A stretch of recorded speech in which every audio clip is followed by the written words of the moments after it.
Hey guys, welcome back to our channel. Today I'm going to be showing you exactly how to change your IB or partner in Exness step by step, and it only takes a few minutes.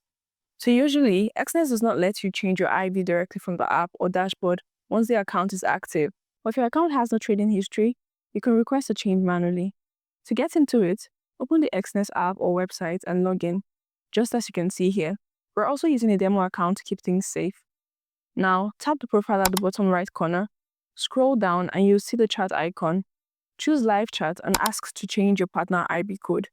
It could be something like what I wrote. Once you send the request, the support agent may ask you to verify your email, phone number, or last login details.